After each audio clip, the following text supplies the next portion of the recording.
श्रीपाल नरेश्वर शामर्या परमेष्टि नवपद प्रेम से श्रीपाल नरेश्वर शामर्या परमेष्टि नवपद प्रेम। हम लोगों ने देखा कि श्रीपाल और मैना सुंदरी, जिनको श्रीपाल को कोढ़ का रोग हो गया था, परंतु गुरुदेव के प्रभाव से, आयम्बिल के प्रभाव से और मंत्र के प्रभाव से वो रोग क्या हो गया, दूर हो गया। इसलिए कहते हैं अचिंत्य मणि मंत्र औषधि नाम प्रभावः।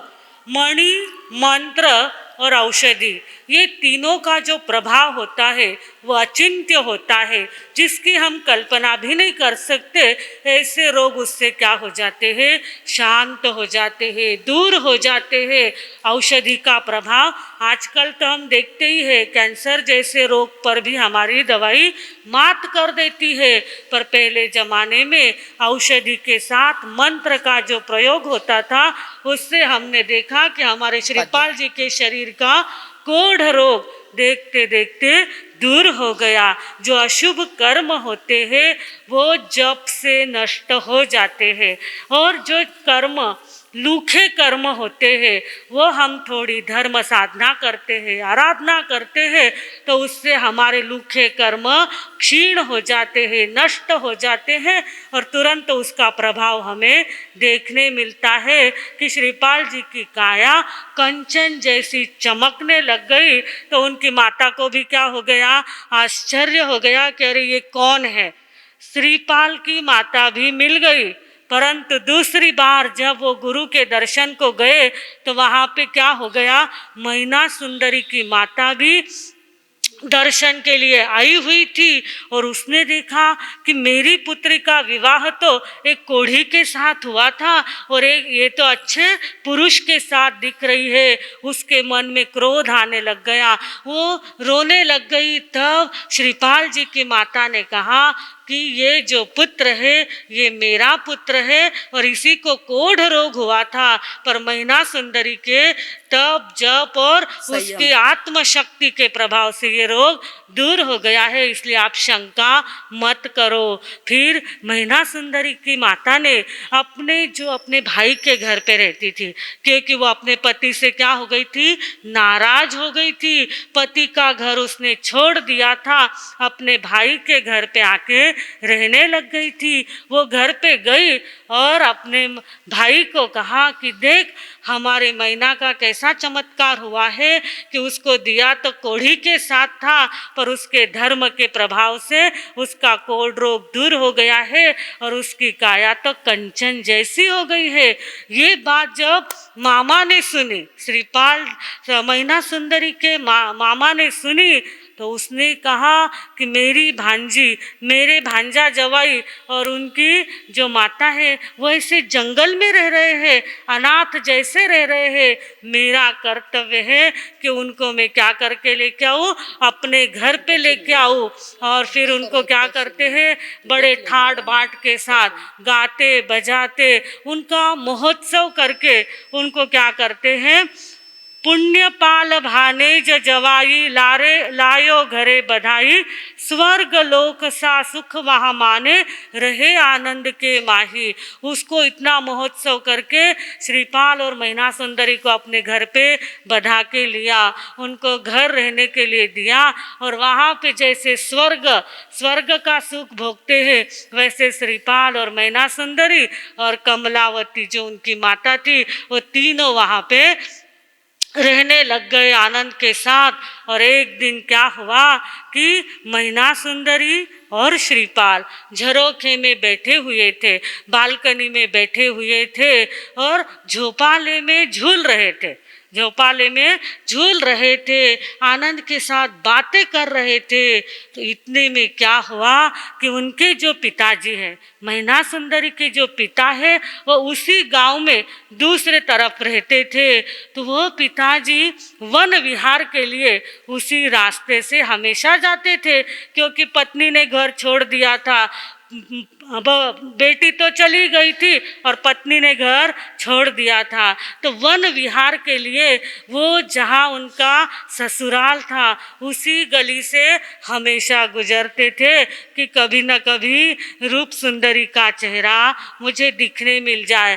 तो इसलिए वो वहाँ से हमेशा जाते रहते थे। और आज उन्होंने क्या देखा कि मैना सुंदरी आराम के साथ बैठी हुई है और किसी निरोग पुरुष के साथ हंस खेल रही है, बातें कर रही है। और जैसे ही मैना सुंदरी को अच्छे पुरुष के साथ देखा तो पिताजी को क्या हो गया, एकदम से क्रोध आ गया कि अरे ये तो बहुत कर्म की धर्म की बातें करती थी और मैंने इसको कोढ़ी के साथ परणाया था, और आज मैं क्या देख रहा हूँ कि ये किसके साथ बातें कर रही है, पर पुरुष के साथ, एक पर पुरुष के साथ, निरोग पुरुष के साथ बातें कर रही है। और उनके अंदर क्रोध भरने लग गया, चेहरे पर ऐसा क्रोध तमतमाने लग गया, चेहरा एकदम से क्या हो गया, लाल होने लग गया। उतने में क्या हो गया कि उनके जो साले साहब थे, पुण्यपाल नाम के जो उनके साले साहब थे, वो घर से बाहर निकल रहे थे और उन्होंने देखा कि मेरे जो ये है बहनोई जी है, इनका चेहरा क्रोध से क्या हो रहा है, लाल हो रहा है।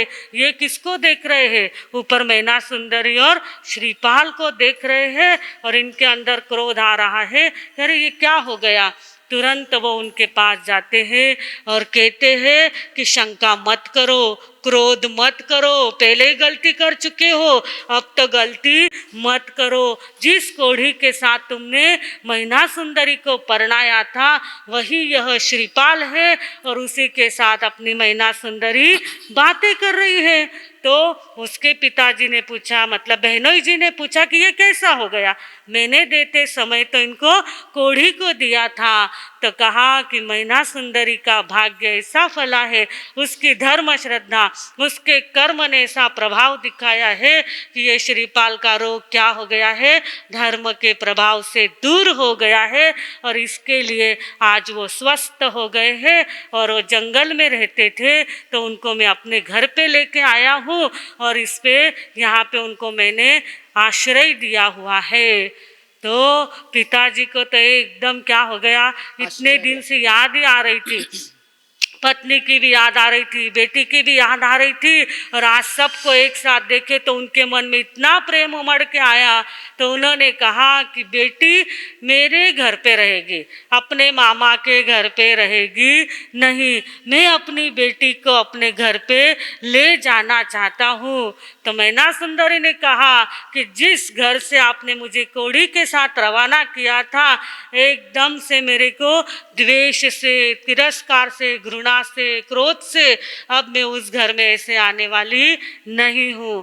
तो कहा कि आप अगर मुझे सत्कार सम्मान करके उस घर में ले जाने वाले हो तो ही मैं उस घर में आना चाहती हूँ। तो अब पिताजी का क्रोध तो शांत हो गया था और उन्होंने बेटी से बार बार क्षमा मांगी कि मैं तेरे कर्म को और धर्म को मान गया हूँ, मुझे क्षमा कर और मैं कल अपने महल में, अपने पूरे राज्य में महोत्सव करूँगा, महोत्सव मनाऊँगा। क्योंकि कभी कभी आप भी देखते हैं ना, कभी कभी आपकी लड़कियाँ भी अगर आपके मन विरुद्ध शादी करके चली जाती है तो आप शादी में ज़्यादा खर्चा करते नहीं है, पर अगर शादी के बाद उसका सब कुछ अच्छा हो गया तो फिर आप क्या कहते हैं कि एक रिसेप्शन अच्छा कर देंगे, कुछ तो भी अच्छी पार्टी दे देंगे। तब इसके पिताजी के मन में भी आया है कि मैं नगरी को सजाऊं, वापस इसका महोत्सव करूं और मेरी बेटी को गाते बजाते सत्कार के साथ अपने घर पे लेके जाऊं। तब पिताजी क्या कर रहे हैं, अपने नगरी को सजा रहे हैं, गांव को सजा रहे हैं। और कल मैना सुंदरी और श्रीपाल जी का स्वागत उज्जैनी नगरी में होने वाला है। कल अवसर आने के बाद देखते हैं कि किस तरह तरह से उनका स्वागत और सम्मान वहाँ पे होता है। और बड़े मार साहब भी पधार गए तो सोने में सुगंध हो जाएगी और बहुत सुंदर उनका स्वागत श्रीपाल जी का वहाँ पे होने वाला है। सभी एक बार बोलेंगे, श्रीपाल नरेश्वर समर्या परमेष्टि नव पद प्रेम से श्रीपाल नरेश्वर